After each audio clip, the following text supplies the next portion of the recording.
Hi and welcome to my channel. Today I'm going to walk you through painting this Valentine's Day inspired mandala.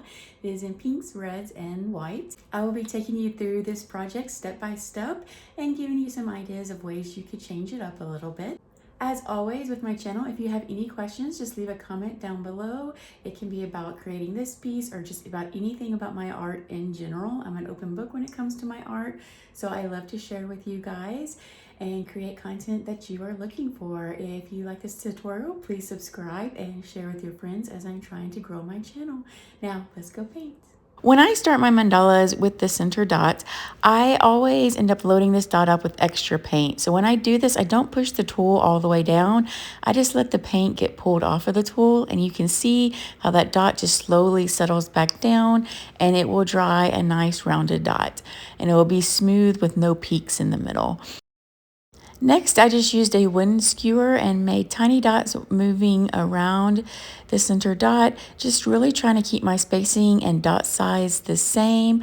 I'm not really worried about how many dots I have because my design is not going to be determined on that. So I'm just trying to focus on my spacing and trying to make sure I have enough room to complete this circle. It may take you a couple of times to get the circle right, but just take your time with it and you will get there. Next, I am just doing pink dots with the same tool, and I'm just placing a dot every other dot just to kind of help me with spacing. Don't worry if you have an odd number of white dots. It doesn't matter. All I'm doing is it just kind of helps me with spacing, and if you had an odd number in this design, it wouldn't matter. Just fill up the pink circle, and then next, this is where I'm going to start making it symmetrical. And I am just going to do my plus sign off of this design. So I'm not looking at the pink dots and where I'm placing my red dots based off of that. I am just visualizing a plus symbol and placing my dots. And then I'm going back in and placing the dot in between those. Next, when I do walking the dots on a new design, a lot of times I will do that top dot first because I'm looking across the stone to make sure that it is lining up. For me, it is just easier to visualize it that way since I don't use guidelines for most of my work. That's just the way I learned to do it when I first started and what I tend to gravitate to. It makes it a little bit easier for me when I don't use guidelines just because I know how to adapt my dot size and my design to fill in spaces that might not be perfectly symmetrical. And it's just a funner way for me to paint. It makes me be a little bit more creative with my choices. And so here I am just using a tool that I actually have a link to down below. This one is actually it does have like a little nail stylus end on the end of it, but it's really tiny, smaller than your regular dotting tools.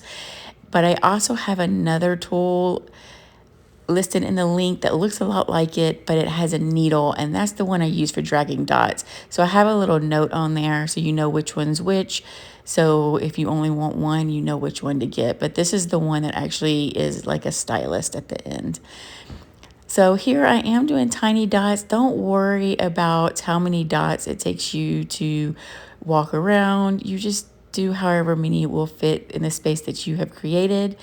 Next, I decided to do the pink and just place it in between that area. And instead of placing the big dot on top of the small pink dot, I decided to place it on top of the white dot just to kind of do something a little different. And on this piece, I am only using these three colors: red, pink, and white. So that made it pretty easy for a tutorial, I thought. So it's one of the reasons I decided to make this one a tutorial. And so here again, I'm doing that first dot, and you can see how I'm just kind of lining it up, just kind of visualizing that line going through the mandala. And that's how I do it without grid lines. So with this walking the dots, I try to keep my dots a little bit bigger here so it would be easier for you guys to follow along. But if you want to make your dots smaller, you can, or if you want to make them even bigger, that's fine too. Just do whatever works with your space and the stone that you are using. And don't worry so much about like how many dots I'm placing going around and that kind of stuff. That stuff doesn't matter in the end.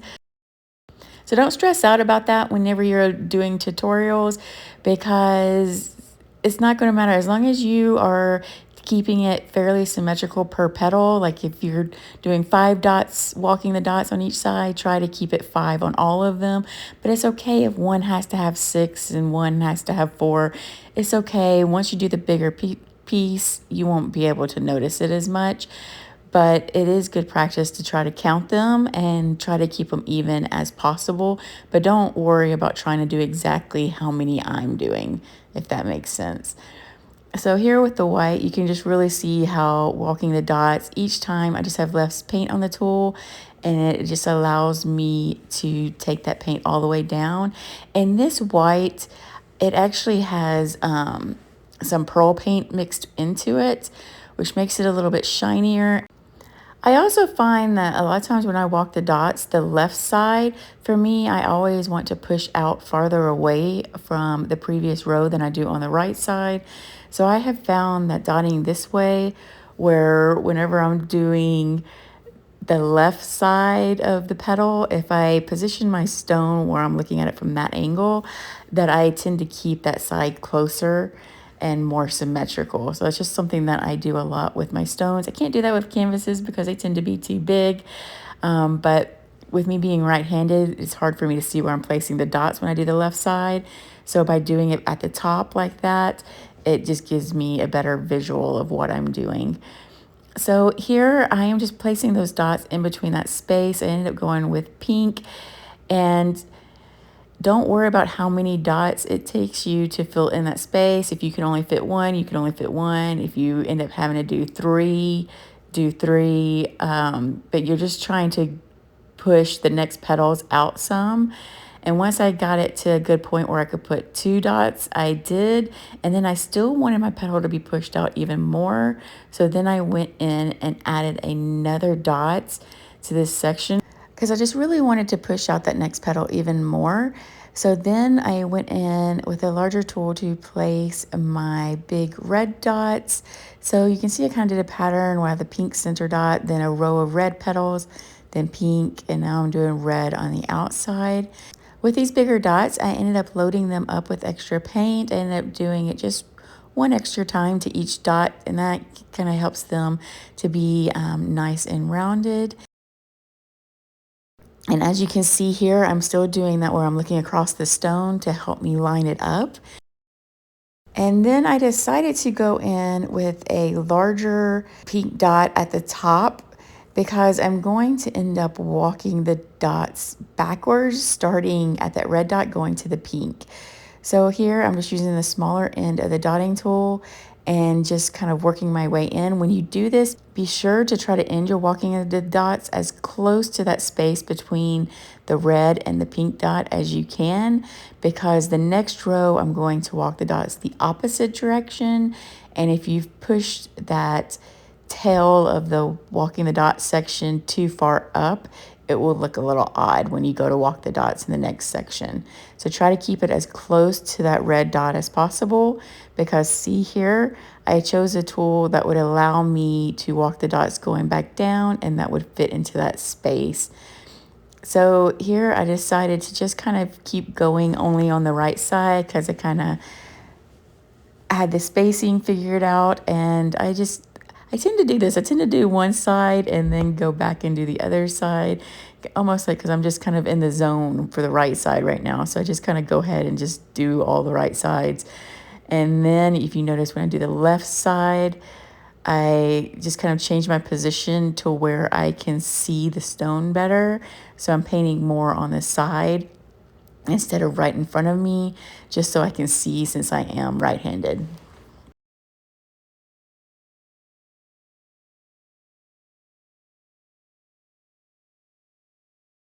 So here I decided to do 3 big white dots. And if you can see, when I place these dots, I'm just kind of lining them up to each side of that large pink dot, and then placing that white dot on top of that. And what that's doing is just kind of pushing out the top of the petal a little bit farther so it takes it to the edge of the stone. If I would have just done one big white dot at the top, it wouldn't have quite made it as far down as the way I did it, and it just kind of gives you a different look. I ended up then just going ahead and walking the dots going down the sides of this pink, but I use this one tool just to make that first dot, and then I switch to the smaller end of the dotting tool to complete it.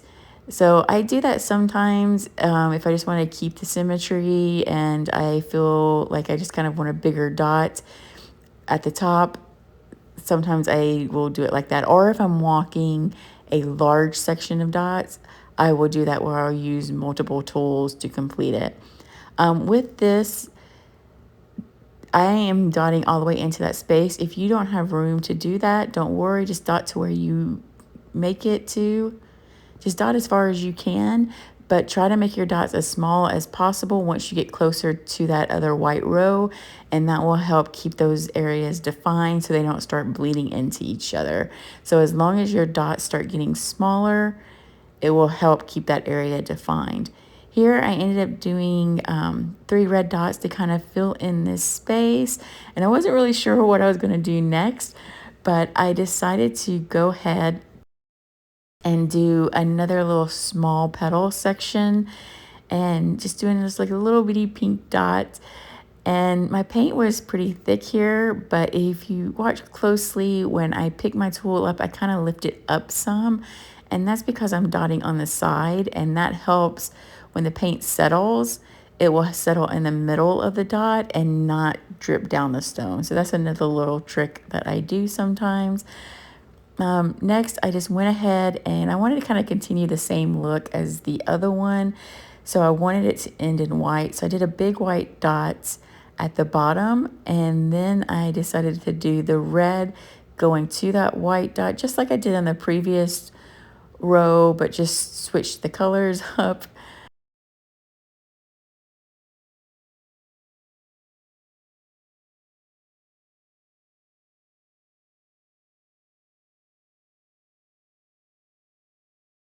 And then I ended up just doing white going back up into that space to fill that in.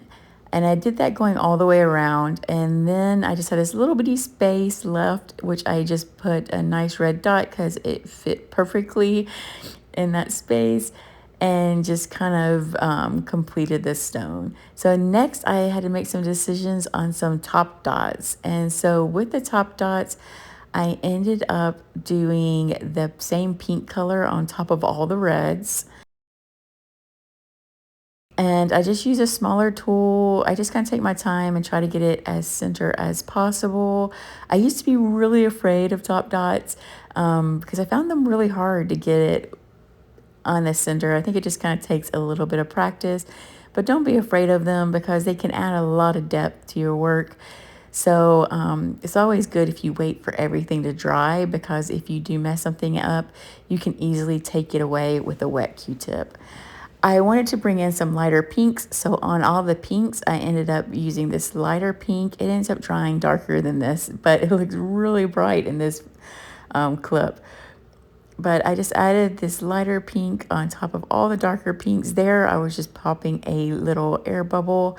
If you catch any air bubbles as you're painting, you can always pop them.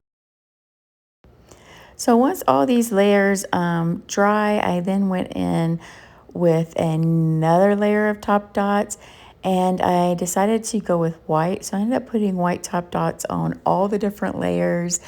You can always just do an even lighter shade of pink and do it that way, but I just really wanted to bring in more white. So as I'm wrapping up this stone, I just wanted to thank you guys for watching. And if you like the video, please subscribe. If you have any questions, please feel free to ask. And I hope to see you guys on the next tutorial. Let me know if there's anything in particular you would like to see from my channel, and I would be glad to work on those videos for you.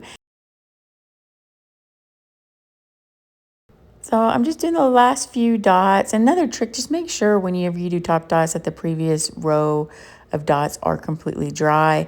That will ensure that your paint doesn't start to bleed together. And then as a last minute change, I decided to add just a little bit of pink, that top red dot, and here is the finished piece.